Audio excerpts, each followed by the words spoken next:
ఇవాళ engineering students very unfortunate, ప్రతి సంవత్సరం 1,10,000 మంది ఇంజనీరింగ్ గ్రాడ్యుయేట్స్ తెలంగాణ రాష్ట్రం నుంచి పాస్ అవుతున్నారు. అందులో 10% కూడా ఉద్యోగాలు వస్తలేవు. దాదాపుగా 1,00,000 మంది ఇంజనీరింగ్ గ్రాడ్యుయేట్స్ ఉద్యోగాలు దొరకక ఊరికెళ్తే తల్లిదండ్రులకు భారం అవుతామని, నగరంలో చదువుకున్న చదువు కాబట్టి ఇతర ఉద్యోగాలు చేయలేక కుటుంబాలు క్షోభను అనుభవిస్తున్నాయి. చాలామంది నా దగ్గరకు వస్తారు, సార్ మా పిల్లవాడు ఇంజనీరింగ్ చదువుతున్నాడు, ఏదైనా ఉద్యోగం చూడు సార్, నువ్వు ముఖ్యమంత్రి కదా, నా కొడంగల్ నియోజకవర్గం నుంచి వస్తారు. ఏంద్రా అంటే నేను కంప్యూటర్ సైన్స్ చదువుకున్నా అంటాడు.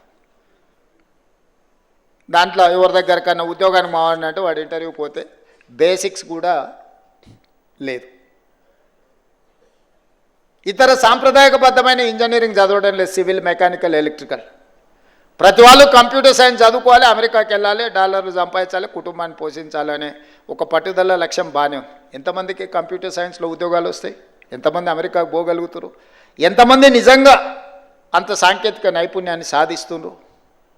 అందుకే ఈరోజు సర్టిఫికెట్ ఉండడం వేరు, సాంకేతిక నైపుణ్యం ఉండడం వేరు, ఉద్యోగ అవకాశాలను అందిపుచ్చుకోవడం వేరు. వీటన్నిటిని గమనించి యంగ్ ఇండియా స్కిల్స్ యూనివర్సిటీ అని ఈ దేశంలోనే మొట్టమొదటిసారి పబ్లిక్ ప్రైవేట్ పార్ట్నర్షిప్లో యంగ్ ఇండియా స్కిల్స్ యూనివర్సిటీని సాంకేతిక నైపుణ్యాన్ని పెంపొందించే విధంగా మల్టీనేషనల్ కంపెనీలు, లిజెండ్స్ ఇన్ కార్పొరేట్ సెక్టర్ వాళ్ళనే బోర్డ్ ఆఫ్ డైరెక్టర్స్గా తీసుకున్నాం.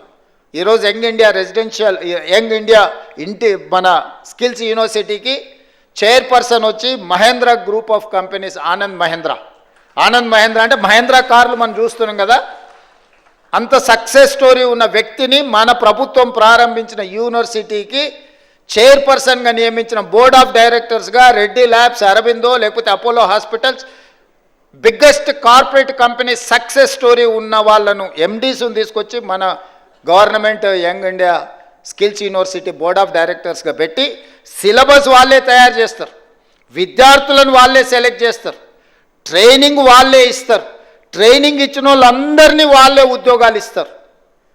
ప్రభుత్వం ఫెసిలిటేటర్గా మాత్రమే ఉంటుంది, ప్రభుత్వం పాత్ర లేదు. 60 ఎకరాలు ఇప్పుడు ఫ్యూచర్ సిటీలో ఇచ్చి దాదాపుగా వాళ్లకు ఈరోజు 20 లక్షల స్క్వేర్ ఫీట్లో యూనివర్సిటీ కట్టి 600 కోట్ల రూపాయల కార్పస్ ఫండ్, గవర్నమెంట్ పైసలు కాదు, కార్పొరేట్ కంపెనీల సిఎస్ఆర్ ఫండ్స్, కార్పస్ ఫండ్ అంటే ఆ యూనివర్సిటీ నడుపుకోవడానికి అవసరమైన నిధులను ఒక 600 కోట్ల రూపాయలు వాళ్ళ బ్యాంకులో పెట్టి ఆ విద్యార్థుల యొక్క భవిష్యత్తుకు ఆ నిధులు వాళ్ళు ఖర్చు పెట్టుకునే మొత్తం పవర్స్ అన్ని వాళ్ళకి ఇచ్చేసి ఈరోజు యంగ్ ఇండియా స్కిల్స్ యూనివర్సిటీని తెలంగాణ రాష్ట్రంలోనే దేశానికి ఆదర్శంగా ఉండే విధంగా ఈరోజు మనం నిర్ణయం తీసుకున్నాం.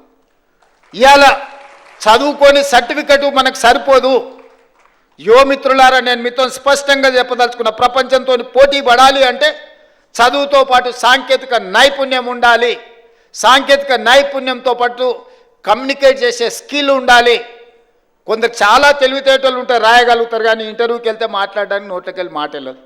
ఎదురుగున్న వాళ్ళని చూడంగానే వీళ్ళకు చేతులు చల్లగా అయిపోతాయి, ఏం అడగాలో, ఏం అడుగుతాడో, ఏం చెప్పాలో.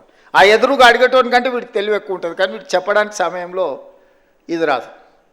ఇట్లాంటి వాటిని అన్నిటిని మనం ఓవర్కమ్ కావాల్సిన అవసరం ఉన్నది.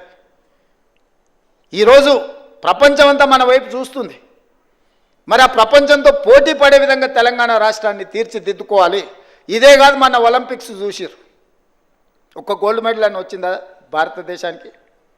ప్రపంచంలోనే అత్యధిక జనాభా, 140 కోట్ల జనాభా ఉన్న దేశం భారతదేశం.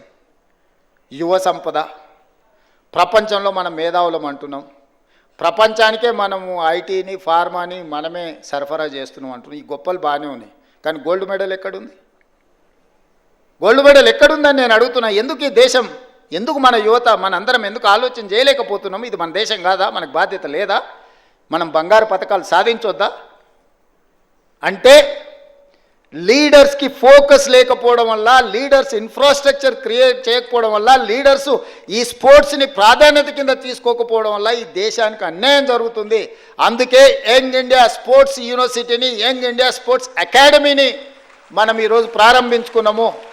ప్రపంచ దిగ్గజాలైన కార్పొరేట్ కంపెనీలను తీసుకొచ్చి అందులో భాగస్వాములను చేసినాము. సౌత్ కొరియన్ స్పోర్ట్స్ యూనివర్సిటీని సౌత్ కొరియా పోయినప్పుడు ఒక యూనివర్సిటీకి పోయినా, క్యాంపస్ ఎంత అంటే 30 ఎకరాలు. మన ఉస్మానియా యూనివర్సిటీ క్యాంపస్ కొన్ని 100 ఎకరాలు, కాకతీయ యూనివర్సిటీ క్యాంపస్ కొన్ని 100 ఎకరాలు. మన పాలమూరు యూనివర్సిటీ ఒక 300 ఎకరాలలో ఉన్నట్టుంది.